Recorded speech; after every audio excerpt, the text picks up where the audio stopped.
सभी को राम राम। नमस्कार। मैं हूं पीके अग्रवाल। आप देख रहे हैं ट्रुथ प्लस। साथियों, आज फिर चर्चा करेंगे बिहार चुनाव की, जहां पर एनडीए ने 202 सीट प्राप्त कर 243 में से प्रचंड बहुमत प्राप्त किया है, यानी 80-85% के लगभग सीटें प्राप्त की हैं। अब वहाँ मुख्यमंत्री कौन बनेगा ये देखना है। यह हमें कुछ प्रतिक्रिया जो आ रही हैं चुनाव से पहले भी और चुनाव के बाद भी, कुछ प्रतिक्रिया एनडीए के समर्थकों की तरफ से आ रही हैं और कुछ प्रतिक्रिया महागठबंधन के समर्थकों की तरफ से आ रही हैं। पहले मैं बात करूंगा महागठबंधन, जो एनडीए का विरोधी है, बीजेपी का विरोधी है, नीतीश का विरोधी है।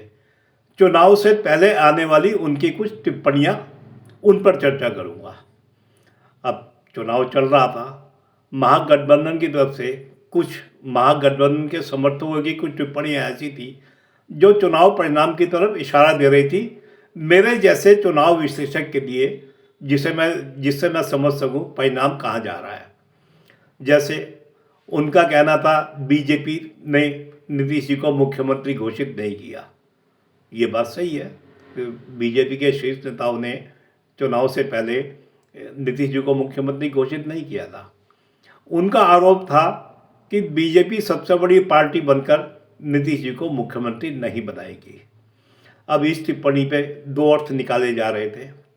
मैंने जो निकालने का प्रयास किया कि एक तो आप कह रहे हैं कि महागठबंधन, मैं महागठबंधन की बात कर रहा हूँ, कि महागठबंधन बहुमत लाएगा और तेजस्वी यादव मुख्यमंत्री होंगे।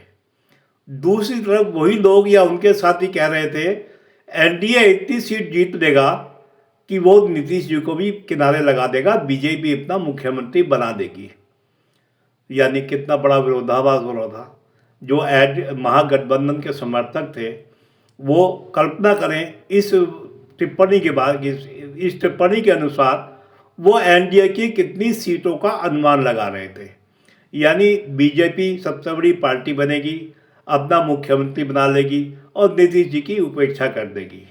अरे भाई, अगर मान लिया बीजेपी एनडीए इतनी सीटें जीत कर आएगा कि बीजेपी मुख्यमंत्री बनाने के लिए कामयाब हो जाएगी, नीतीश जी की उपेक्षा करने के लिए कामयाब हो जाएगी, तो भाई तुम अपनी कल्पना क्यों कर रहे हो कि तेजस्वी यादव मुख्यमंत्री बनेंगे, महागठबंधन बहुमत लाएगा। तुम 18 नवंबर को मुख्यमंत्री बनने की शपथ लेने का भरोसा क्यों कर रहे हो। ये पहला विरोधाभास था। दूसरा विरोधाभास क्या था कि वो कह रहे थे कि नीतीश जी हमारे साथ आ जाएंगे तो हम नीतीश जी को मुख्यमंत्री बना देंगे। अब ये भी एक विरोधाभास था। मतलब एक तरफ तो आप मान के चल रहे महागठबंधन बहुमत प्राप्त करेगा और तेजस्वी मुख्यमंत्री होगा, दूसरी तरफ आप मान रहे हो नीतीश जी के आए बिना आपका मुख्यमंत्री नहीं बनेगा, और जब नीतीश जी आएंगे तो नीतीश जी को मुख्यमंत्री बनाना आपकी मजबूरी होगा। ये सारे विरोधाभास ऐसे थे महागठबंधन में कि महागठबंधन में विरोधाभास तो मैं बता ही रहा हूँ, महागठबंधन बिखराव का भी शिकार था, इसलिए ऐसी टिप्पणियां आ रही थी। ये तो मैंने आपको महागठबंधन की प्रतिक्रिया बता दी, जो चुनाव से वोट पड़ने से पहले से चल रही थी, बाद में भी चली है। वोट पड़ने से पहले उससे आप अनुमान लगा सकते हैं महागठबंधन की नज़र में चुनाव कहाँ जा रहा था। इसी से मैंने अनुमान लगाया था कि महागठबंधन सत्ता में नहीं आ रहा है। अब दूसरा है एनडीए के समर्थक। ठीक है, वो एनडीए के शुभचिंतक हैं। उनकी टिप्पणियाँ भी चुनाव होने से पहले भी थी और बाद में भी थी। उनकी टिप्पणी क्या थी, नीतीश जी को अब मुख्यमंत्री नहीं बनना चाहिए। कुछ स्वास्थ्य कारण कह रहे थे।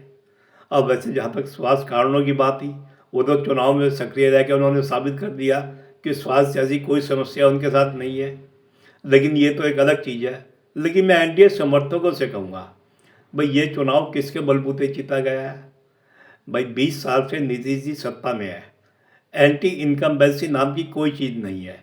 और या दूसरे शब्दों में कहें तो 20 साल में प्रो इनकम्बेंसी का माहौल है। ये चुनाव दो नेताओं के नाम पर जीता गया है। पहले है भारत के प्रधानमंत्री बीजेपी नेता नरेंद्र मोदी, जिनकी पूरे देश में अपील है, जिनके नाम से पूरे देश में वोट पड़ता है, एनडीए को भी बीजेपी को भी। दूसरे हैं बिहार के मुख्यमंत्री जिन्हें सुशासन बाबू के नाम से ही प्रसिद्ध हुए थे, और जो एंटी इनकम्बेंसी नहीं आने दी जिन्होंने, यहाँ तक कि प्रो इनकम्बेंसी विपक्ष को जड़ से उखाड़ दिया। आप ये मान के चलें। आप बताइए, राजनीति में ऐसा कहाँ होता है जिस नेता ने के नाम पर वोट पड़ रहे हो, जिस नेता के नेतृत्व में प्रचंड जीत मिल रही हो, उसे राजनीतिक वनवास पे कैसे भेजा जाता है। अब एनडीए वालों का संदेह का आधार भी है। नीतीश जी 2 बार पलटी मार चुके हैं, ये बात सही है। महाराष्ट्र में भी शिवसेना ने महागठबंधन महायुति में जीतने के बाद, बहुमत आने के बाद भी बीजेपी का साथ छोड़ दिया था। अब नीतीश जी क्या करेंगे ये तो मैं नहीं जानता। वो अभी भी ये कयास लगा रहे हैं, कुछ शुभचिंतक हैं एनडीए के, वैसे तो महागठबंधन के भी हैं, वो ऐसे अनुमान लगा रहे हैं कि नीतीश जी को छोड़कर भी बीजेपी अपना मुख्यमंत्री बनाकर बहुमत साबित कर सकती है। ये बात सही है, लेकिन कभी आपने कल्पना की नीतीश जी को 19% से ज़्यादा वोट मिले हैं, अब बीजेपी को लगभग 20%, यानी दोनों में लगभग आधा प्रतिशत का मत है। आज तो बीजेपी धोखा कर लेगी ऐसा। वैसे आज तक बीजेपी ने अपने किसी सहयोगी को धोखा दिया हो मुझे तो याद नहीं आ रहा, तो यहाँ धोखा देने का कोई कारण भी नहीं है। भाई आज तो बीजेपी मुख्यमंत्री बना देगी अपना, लेकिन क्या ये आखिरी चुनाव है? क्या इसके बाद चुनाव नहीं होंगे? क्या अगर आज बीजेपी नीतीश जी के साथ धोखा दे, मैं उसकी बात नहीं कर रहा हूँ कि अगर बीजेपी धोखा देगी तो जेडीयू के एमपी केंद्र में मोदी सरकार को समर्थन देंगे या नहीं देंगे, वो एक अलग चीज़ है। लेकिन अगर बीजेपी नीतीश जी को धोखा दे और अपनी सरकार बना ले, तो क्या इसके बाद चुनाव में नहीं जाना होगा बीजेपी को? चुनाव तो होते रहेंगे, 29 में लोकसभा के भी होंगे, उसके बाद भी होंगे विधानसभा के। तो क्या बीजेपी अपने 20% और अपने सहयोगियों के 5-6%, 25, 26, 27% के दम पर सरकारें बना लेगी आगे? ऐसा नहीं हो सकता भाई। बीजेपी कोई 35-40% पर खड़ी हुई पार्टी नहीं है जो अपना अकेला जोखिम ले ले। तो ऐसा उम्मीद करना बिल्कुल बेकार है। वो बीजेपी नीतीश जी को धोखा देगी, और अब मुख्यमंत्री कौन बनेगा ये मैं नहीं जानता, लेकिन मैं इतना मानता हूँ जो भी मुख्यमंत्री बनेगा उसमें नीतीश जी की सहमति जरूर होगी। नीतीश जी को आप बताइए, नीतीश जी की आयु 74 वर्ष है, क्या 74 वर्ष में किसी को राजनीतिक वनवास दिया जा सकता हो? वो भी उस नेता को जो अपनी पार्टी को प्रचंड बहुमत, अपने गठबंधन को प्रचंड बहुमत जिताकर लाया हो। ऐसा नहीं होता। या तो नीतीश जी को उससे कोई अच्छा पद मिलना चाहिए। अब उससे अच्छा पद देश में कोई है नहीं, तो मैं तो मान के चल रहा हूँ नीतीश जी ही मुख्यमंत्री होंगे। हाँ, नीतीश जी नहीं चाहेंगे वो एक अलग चीज़ है।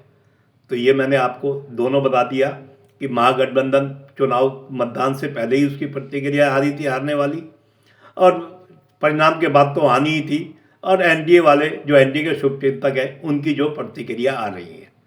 तो आशा है वीडियो आपको पसंद आया होगा। वीडियो पसंद आए तो वीडियो को लाइक करें, शेयर करें, चैनल को सब्सक्राइब करें। फिर मिलते हैं अगले वीडियो में, तब तक के लिए धन्यवाद।